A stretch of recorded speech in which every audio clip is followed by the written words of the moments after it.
Hai semua dan salam sejahtera. Saya Siu Hui. Hari ini kita akan cakap tentang bab 4, nasionalisme dalam subjek kenegaraan. Sebelum kita mulakan topik kita pada hari ini, adakah anda mendapati bahawa kebanyakan orang bercakap tentang semangat patriotisme tetapi jarang menyebutkan semangat nasionalisme? Dengan ini, kita akan membincangkan apakah nasionalisme sebenarnya pada hari ini. Nasionalisme diperolehi dari perkataan nation, iaitu bangsa. Perkataan nasionalisme merujuk kepada perasaan cinta akan bangsa dan negara sendiri yang mendalam atau semangat kebangsaan. Nasionalisme juga merupakan ideologi yang mencipta dan mempertahankan kedaulatan sesuatu bangsa atau negara dengan mewujudkan satu konsep identiti bersama bagi sekumpulan manusia. Nasionalisme adalah bersifat kolektif, ada ikatan emosi, kenangan sejarah yang sama dan pendewaan terhadap kelompoknya. Nasionalisme bermula di Eropah pada abad ke-18 dan berkembang pada abad ke-19. Seterusnya, nasionalisme Melayu. Menurut Musa Hitam 1986, nasionalisme Melayu khas untuk orang Melayu sebagai manifestasi cetusan rasa dan keinsafan bangsa Melayu. Nasionalisme ini juga ditakrifkan sebagai perasaan kebangsaan Melayu. Disebabkan orang Melayu merupakan rakyat raja-raja di negeri-negeri Melayu semenanjung ini. Yang seterusnya, patriotisme. Patriotisme yang disebutkan tadi telah merupakan rasa cinta dan sayang kepada negara yang wujud dalam diri setiap anak watan, dan ia berbentuk psikologi. Sebagai contoh, hormat kepada bendera negara, lagu kebangsaan, merindui tanah air semasa berada di luar negara, bangga menjadi rakyat Malaysia, serta bekerja keras dan gigih berusaha untuk mengharumkan negara dalam pelbagai bidang. Perbezaan antara nasionalisme dan patriotisme adalah nasionalisme wujud secara kolektif yang mendorong kepada pertumbuhan kesatuan, parti-parti yang berbentuk kebangsaan ataupun kesukuan. Patriotisme pula merujuk kepada elemen patriotik yang wujud dalam diri individu. Seterusnya, kita sambung kepada faktor penyebab nasionalisme.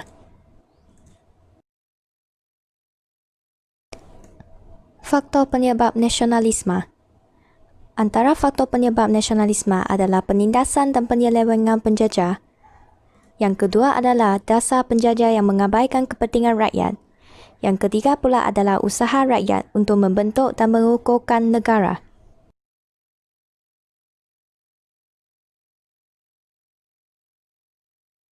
Perkembangan nasionalisme di Malaysia dibahagikan kepada 4 peringkat, iaitu nasionalisme awal, nasionalisme intelektual, nasionalisme kepartian dan nasionalisme kompromi. Seterusnya, nasionalisme awal. Nasionalisme awal lebih banyak kepada perjuangan dan peperangan. Nasionalisme awal bermula dengan pencerobohan Portugis di Melaka 1511.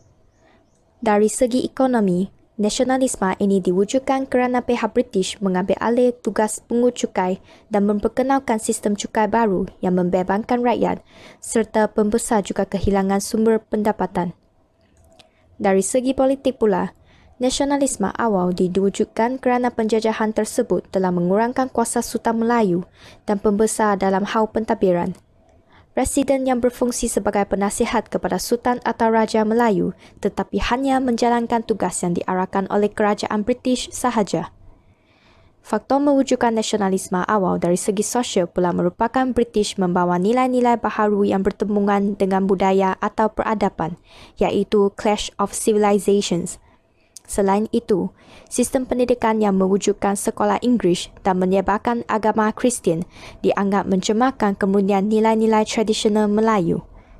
Penghapusan sistem hamba, amalan pembesar-pembesar Melayu dianggap melarang adat resam dari segi sosial. Seterusnya adalah nasionalisme intelektual. Nasionalisme intelektual. Nasionalisme ini dijalankan dalam bentuk bukan bersenjata, iaitu secara berpendidikan. Pembaharuan kemasyarakatan oleh British telah mencetuskan gagasan pemikiran baru di kalangan penduduk di negara ini. Mereka terdiri daripada para pelepasan pengajian dari Timur Tengah dan dikenali sebagai kaum muda. Dalam nasionalisme intelektual, kumpulan Jawi peranakan menerbitkan surat khabar dan majalah, menubuhkan madrasah. Mereka juga menimbulkan konflik dengan kaum tua serta berlakunya pertumbungan ideologi agama dalam masyarakat Melayu. Akhbar yang memperjuangkan kemerdekaan adalah Al-Iman, Seruan Azhar, Pilihan Timur, Akhbar Jawi Peranakan dan Harian Bintang Timur. Penubuhkan madrasah tersebut adalah Al-Masyur Al-Islamiyah, Al-Diniyah Kampung Lalang, Iha Al-Sharif Gunung Semanggu. Nasionalisme intelektual ini juga berlakunya pencapaian kemajuan pendidikan pada awal tahun 19,000 dengan penubuhan sekolah-sekolah Melayu adalah sebanyak 168 buah ke 400 buah, pelajar sebanyak 6,000 orang ke 20,319 orang. MPSI diwujudkan serta golongan suburban yang sebahagian dari mereka terdiri dari guru-guru Melayu juga muncul. Okey, seterusnya adalah nasionalisme kepartian. Nasionalisme kepartian. Nasionalisme ini juga memperkukuhkan persatuan-persatuan sosial kepada gerakan politik. Terdapat kumpulan cerdik pandai lulusan Maktab Pengurusan Sultan Idris MPSI dan Malay College Kuala Kangsar MCKK. Dua aliran yang berbeza ini membawa maklumat yang sama. Antara tokoh-tokoh dalam nasionalisme kepartian ini adalah Raja Chulan, Saabah, Burhanuddin Al-Hemi, Harun Aminur Rashid dan lain-lain. Nasionalisme ini juga merupakan era penubuhan parti-parti politik yang wujudnya Kesatuan Melayu Muda KMM, Parti Komunis Melaya PKM dan juga UMNO. Nasionalisme yang terakhir adalah nasionalisme kompromi. Nasionalisme kompromi. Perkembangan selepas Perang Dunia Kedua telah mencetuskan banyak perubahan kemasyarakatan terutama dari segi tuntutan kemerdekaan di kalangan negara-negara jajahan kuasa barat dan kebangkitan fahaman komunis. Bagi mempercepatkan proses kemerdekaan, UMNO, MCA dan MIC telah bergabung menjadi satu parti dan dikenali sebagai Parti Perikatan pada tahun 1951. Parti Perikatan tersebut memenangi 51 dari 52 kerusi yang dipertandingkan dalam pilihan raya Tanah Melayu yang pertama pada 1955. Namun, perikatan ini kalah di Perak. Selepas itu, Kerajaan Persekutuan Tanah Melayu dibentuk. Mereka mempergiatkan usaha-usaha mencapai kemerdekaan dari British. Perlembagaan digubal berasaskan kepada cadangan-cadangan yang dihantar kepada Suruhanjaya Red. Sebanyak 131 cadangan telah dikemukakan dan cadangan dari pihak Parti Perikatan telah diterima kerana ia berbentuk pelbagai kaum. Konsensus permufakatan dikenali sebagai Pakatan Muni, Quid pro quo, Kompromi Merdeka dan 4+1.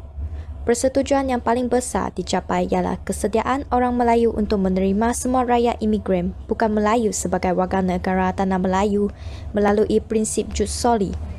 Falsafah yang paling penting ialah satu give and take antara kaum Melayu dan bukan Melayu.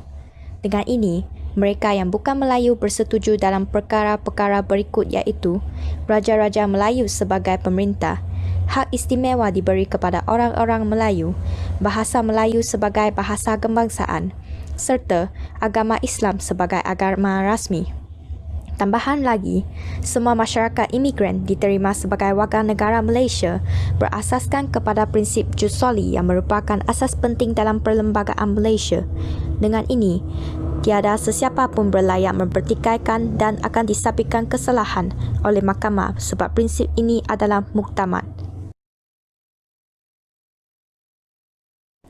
Kesimpulannya, Masyarakat kini harus meningkatkan penghayatan mereka terhadap nasionalisme dan patriotisme, terutamanya tumpuan penghayatan pendidikan agama, moral, sejarah, bangsa dan negara kepada generasi yang muda.